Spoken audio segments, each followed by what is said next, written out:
Yeah, Bug's Life. Beautiful, isn't it? The picture, the sound. I mean, it really shouldn't be surprising, right? I mean, this is animated by Pixar. The studio that, I mean, I think it's fair to say they win more than they lose. So why does no one talk about A Bug's Life? I mean, at least not positively. I think there's one other video on YouTube that talks about the film, but only everything wrong with it. A Bug's Life does not deserve this. I feel the need to defend this film, but not only defend it, but show how and why it's the most underrated Pixar film ever. Hey guys, my name is Aaron Schwartz, and on this channel we discuss movies that move me, and hope they move you too. Today we're discussing A Bug's Life, and if you're a filmmaker or a storyteller out there, I hope that while watching this video, you can take the amazing, intelligent secrets of Pixar and use them in your storytelling journey as well. This video may not only show you how to write better characters, but to show you how to use your camera like Pixar to help your next film look a little more cinematic. Now, this film was produced right after Pixar's first film, Toy Story, which means it was right in Pixar's golden age. At least that's what I like to call it. And that's important because that means for the films that come after, like The Incredibles, it's pretty odd to know that they don't mention A Bug's Life in its trailer at all. So years later, when Incredibles was coming out, the teaser trailer said from the makers of Toy Story, Monsters Incorporated, and Finding Nemo. There's a lot of the animators that came and started on A Bug's Life. A lot of the leadership of the company, right, in general. And they were so upset, very slighted, yeah, to see that A Bug's Life was left off this list. So what makes A Bug's Life so different, you ask? Well, I think it's because it's smart. Too smart. Simply a masterpiece written before its time. For instance, what is the overall story about? A bunch of ants enslaved by grasshoppers. With a little help, they rise up and take back over the anthill and now can live peacefully with other bugs. Let me say this again. A bunch of ants enslaved by grasshoppers with a little help to rise up and they take back over the ant. You know what? Actually, I think you get it. You get it now. So it talks about slavery. What's so before its time about that, really? I mean, we get films like Zootopia that talk about racism like that all the time in our day society. You have to remember that this film was made in the 90s, which means that it was made at a time that TV shows like this aired all the time, and they deemed it normal. Don't get me wrong, I really enjoy watching Friends, but just not if it was made today. I guess what I'm trying to say is that A Bug's Life was Disney's Zootopia at a time that didn't really take the message all that well, at least for the majority of audiences, that is. But the hint of slavery is not the only thing that makes this film underrated. It is comedically and cinematically brilliant. Let's start off with our main character, shall we? I'm sorry! I'm sorry! Oh, it's Flick. Oh. I'm sorry, I'm so sorry, please forgive me, I'm sorry! Princess Anna! Flick is an outsider. Mostly because he's an out-of-the-box thinker, but this distinct difference allows us to, well, connect with him. Weirdly enough, the more rejected he gets, the more we will relate. At least, I do. Anyway. Now, Dot is also an outsider as well, and I love that Pixar made her an outsider because now it just makes more sense that she will be the one to relate to Flick. Dot!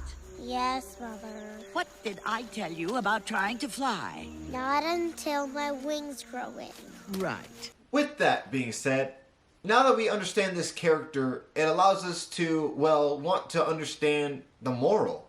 What is A Bug's Life trying to teach us? This is a great time to set the theme.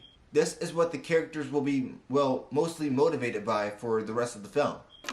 You might not feel like you can do much now, but that's just because, well, you're not a tree yet. You just have to give yourself some time. You're still a seed.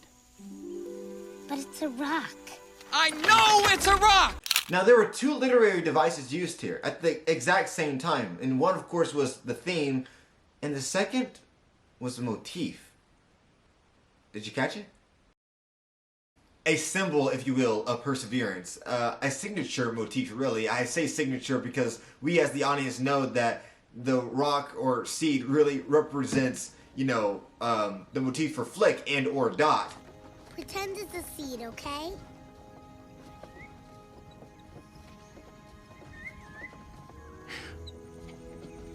Thanks, Dot.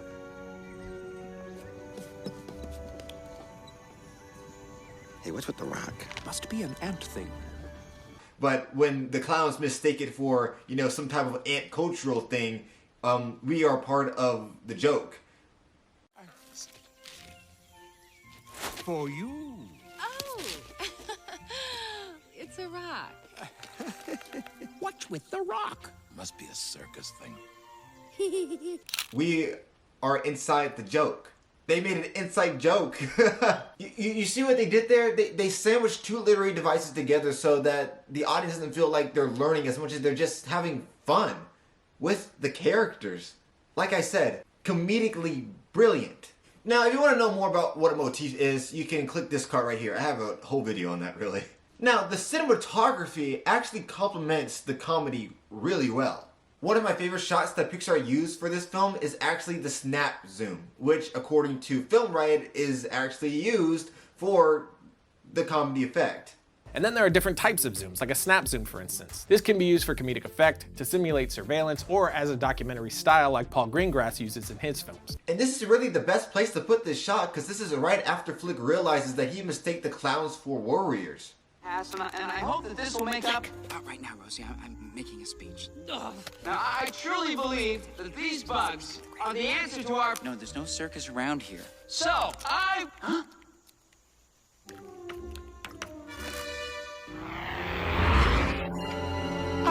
Like I said, their shots complement the story. Now, just try to remember to do that when you're making your shot list.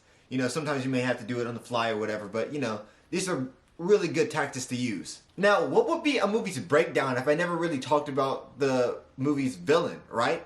And I gotta say, it stands to this day. In my mind, this is Pixar's best villain of all time, Hopper.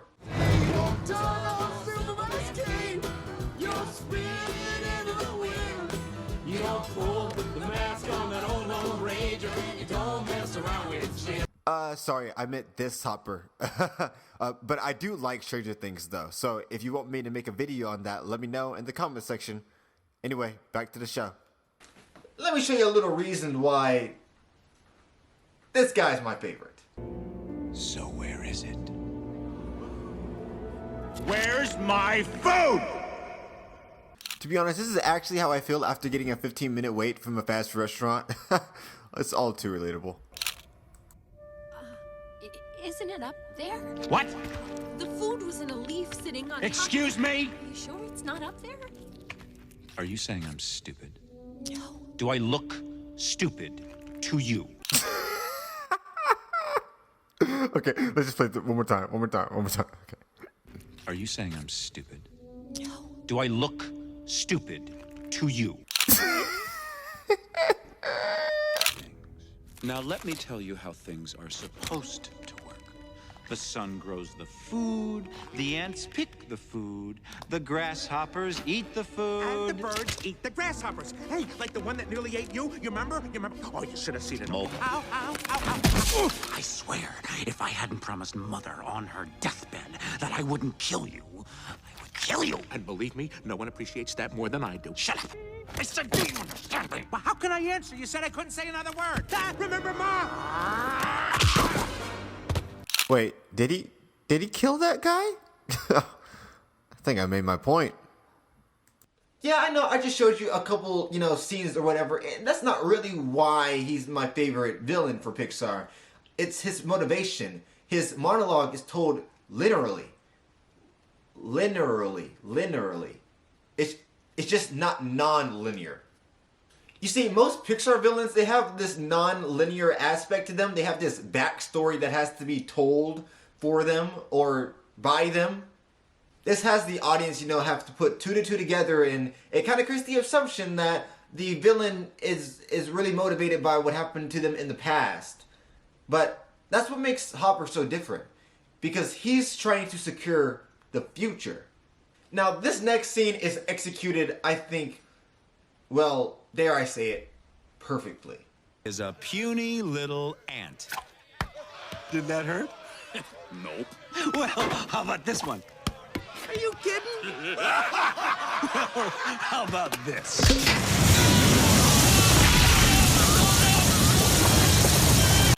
I mean, is this even Pixar? It's so dark. I mean, I guess back to the show. You let one ant stand up to us, then they all might stand up. It's not about food. It's about keeping those ants in line. That's why we're going back! Does anybody else want to stay?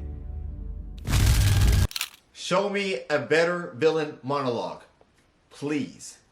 Oh man, it was so good. Pixar creates layers in their literary devices, remember? So, you know, the monologue is not just, well, to show a motive, but also to use foreshadowing. It's really because what Hopper feared actually happened during the climax of the film. Now, this raises the stakes. This is what makes the climax worth waiting for. This is another reason why A Bug's Life is the most underrated Pixar film of all time. Sorry. Got a little passionate there. To understand a hero's journey is to know that the hero must win and lose, and whether or not the hero wins again is really up to the writer. But, you know, Pixar is known for the hero to win twice. The question is, does the character deserve it? And if that's the case, well, how do you even determine that? You can determine a character's growth in a number of ways, and one of the ways is a motif. And well, it's good for us because we know that, well, Flick has the motif of the seed needing to grow into a tree, so does Flick.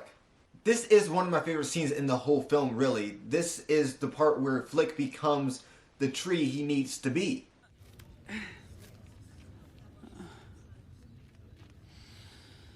Ants are not meant to serve grasshoppers.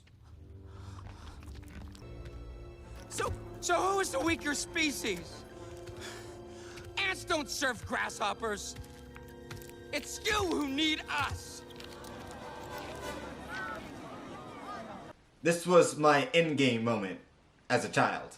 Hopper, I hate to interrupt, but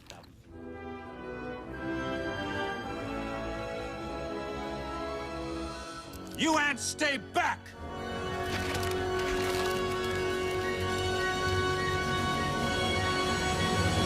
Oh, this was such a bad idea.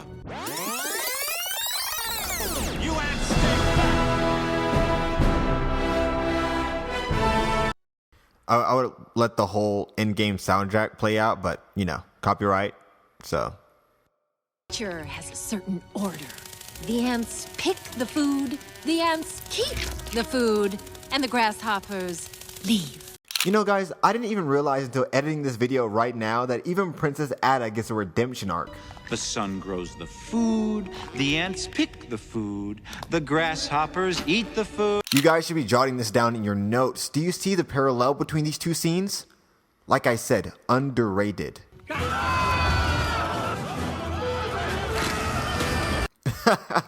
Comedy gold. And what happens to Hopper, you ask? Well, he gets eaten by a bird. Well, what's this? Another one of your little bird tricks? Yep. Are there a bunch of little girls in this one, too? Hello, girls!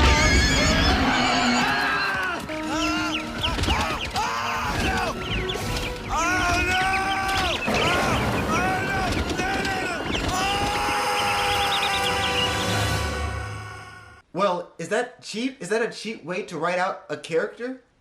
No, actually it's not, because we know that the bird was foreshadowed in the earlier part of the film. Like I mean it now. Drop the stick. Drop it. Oh, run! Boy, he runs fast for a little guy.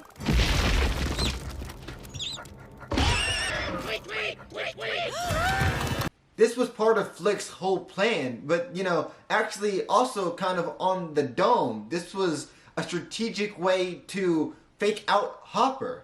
And I think it just ended perfectly. How is this underrated? Why is no one talking about this film? I hope you guys can take something I said with you in your storytelling journey, and I hope that you can look closely at Flick and Hopper to create better characters the next time you go write something. And I just hope that maybe you can learn from Pixar and their intelligent strategies and how to create a great story.